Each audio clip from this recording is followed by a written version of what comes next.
go ahead and predict, hopefully I'm not wrong again, but Jaedong should take this down and go up against a surprising Fantasy in the finals.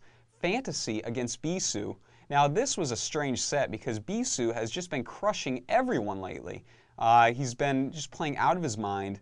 He is such an amazing Protoss, but when he went up against Fantasy, everyone thought, okay, yeah, Beso's going to win. Fantasy's a great Protoss, but not that great, right? But no, Fantasy, despite his, he's not really like Leda in the Pro League. Leda is very good at Pro League because he's a very solid, safe Terran. So, he plays solid, he plays safe, then his macro and overall skill kicks in. Whereas Fantasy, this guy is much more of a best of 3, best of 5 player. I know I said it before, but I gotta say it again. He plans out his matches very well, and he's just got a lot of talent. He adapts very well to the situations. His style is very good for that. A very harass-oriented Terran player, especially versus Protoss, a lot of vultures. And this really helps him to adapt. When you're aggressive, you kind of read what the opponent is doing better. He can't really catch you off guard quite as well. So that helps him out. And especially in this circumstance, the SKT1 coaches, when their two players from the same team play each other in a match like this, the coaches stay out of it. They let them practice on their own, and they do not give them any coaching for it. So we saw the just absolute raw talent of Fantasy going up against Beso, and the 3-0 was just devastating. Fantasy had it playing out very well, very smart build orders, very strong play overall, and Beso really looked like he had no chance the whole time. So, Fantasy showing a ton of skill, and Beso just falling down so hard. But now Fantasy is going to be in that finals against a great Zerg player, most likely Jaedong. And Fantasy, his worst matchup is Terran versus Zerg. So, that's something to take into consideration. But Boxer and I Love Uv are in the corner of Fantasy. So we can expect to see some absolutely amazing build orders, some amazing strategies coming out of him. I don't expect to see any Marine Medic coming out of Fantasy, unless it's a very weird, gimmicky sort of Marine Medic. We saw in last season when he played GG Play in the top 4, he had this new mech build that made a whole revolution of Terran versus Zerg. Everyone was using that like on an IC Cup, on Pro League, on everywhere for quite a while. So really, I Love Uv, his brain is amazing now. He was known as this huge macro Terran before, but he has really learned from Boxer. He can put together strategies. And, I've heard rumors of the things that Uv tests. He tests ghosts against Zerg. He does all sorts of wild things. So between him and Boxer in Fantasy's corner, he is going to come out with some amazing strategies. And, he is not shining as much as Jaedong lately. But, with those two in your corner, as well as the raw skill that he has been showing lately, as well as it's a best of 5, he was just there last season, he's hungry for it again.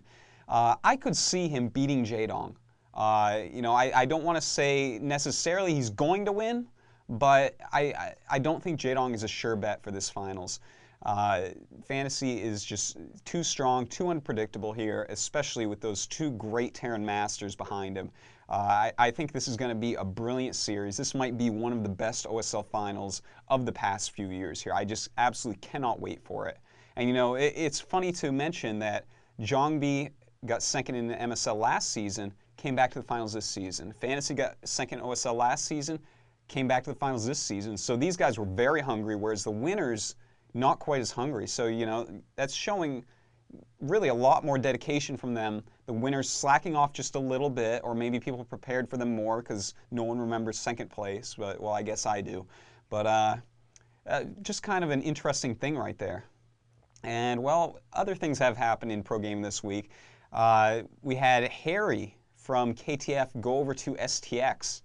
Now, that's pretty unexciting. Harry Potter Terran, he is not a Terran you want to be watching, really. He is not that fun, not that exciting. So let's move on to some better news than that. Istro has picked up by.hero and from KTF also, and we see that KTF is kind of thinning out their roster, getting rid of some of the players. People are being bought up by them, such as 4GG, and they're getting rid of some of the other players that they aren't using quite as much. And by.hero, he has been brought into Istro kind of as a replacement for Magma, who recently retired after his failed MSL run. And, you know, the head coach Koss from Istro has said, you know, he's surpassing all expectations, a really great Zerg. So this is really going to help the Istro lineup. You know, they've really been coming up this season. They have way more wins this season than last season. And, you know, their winning percentage is way up as well. So hopefully Istro can keep on doing better. And one more little bit of news. The rookie draft has just happened. And actually, it was a really exciting event. We have a video, some live coverage of the event. I was there with a camcorder. You know, I did a lot of commentary on it, on what was happening. A lot of cool scenes of, you know, gamers up on stage trying to sell themselves. A really interesting video, very long though. Check it out on the site. The rookie draft was very, very exciting. And so, you know, that's just about it for the StarCraft news this week. A lot has happened. And what are we going to see next week on SCForAll? Well, maybe some more inside videos, and especially ESWC coverage. We're going to start putting out some VODs for that, start posting some replays. If you want to play in the American qualifiers, go right ahead. That's going to be next week.